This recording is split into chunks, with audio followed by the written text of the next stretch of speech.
All right, welcome back. Today we are talking about cash advances. This should be a pretty short video because you should basically never do them. They're one of the highest interest rate features of the credit card, probably the highest. And the whole point is what? So you can get cash in your hand or in your checking account at least. So that's understandable. Sometimes you need cash for a purchase and all you can pay with is cash. But there is a better way of doing that. A lot of times you will get a promotion with the card, either a new card or existing card for balance transfer.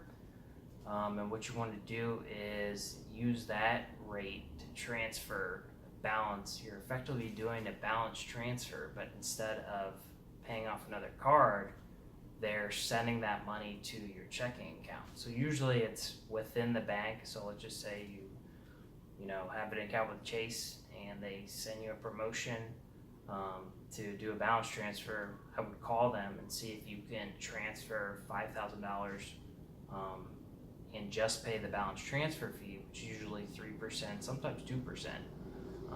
So that way, if you need cash, and you need a loan for that cash, at least you're only paying 2 or 3%. Now the cash advance rate, if you go to an ATM and select that cash advance option, which people love to do, don't do that. Don't ever do that because the interest on that cash is way too high. It's always too high. It's usually at least 18%, and they just shouldn't let you do that, honestly, because it's just so absurd. It's designed to wax you, and then when you're paying it back, they're going to separate that interest rate because it's a different interest rate than your balance transfer or your purchase rate. They're going to put that into the cash advance bucket under your account. So when you make a payment, you don't get to pick how that payment's applied. So it's going to apply to your purchases or the lowest interest rate first and pay off that balance. So let me elaborate on this further just so you understand. So you make $1,000 in purchases and you take out $500 as a cash advance. So if the cash advance is at 10% of that $1,000 or that $1,500, when you make a payment to pay off that $1,500, they're going to take 90% of that and apply it towards the purchases, and they're going to take like 10% of it and apply it towards the cash advance.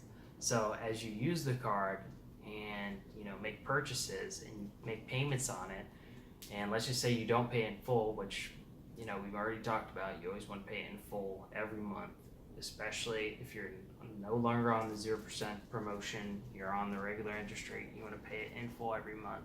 That way you're emptying both of those buckets, or all three of those buckets, interest rate buckets, So you're paying off the cash advance in full, because as I was saying before, when you make that payment, they're going to split it and they're going to pay off the lowest interest rate. So they're going to charge you the maximum amount in interest on the cash advance. So it's like you're never paying it off. Unless you pay it off in full, then you're never paying the cash bucket, because they're always going to try and make as much money off you by applying the payment towards the purchases. So that's another huge reason why you don't want to do a cash advance with a credit card. It's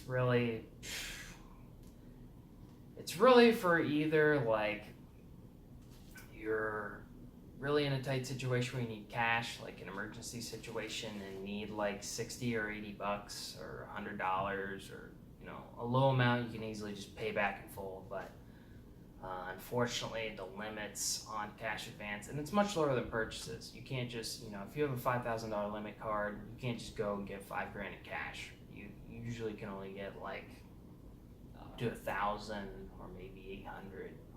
It's some smaller fraction of the limit. I know at one particular period in time what it was, but I can't remember right now. But so you can't, go beyond a certain level with it. But that's the main use for it. So anyway, in summary, don't do cash advances. They're a terrible deal.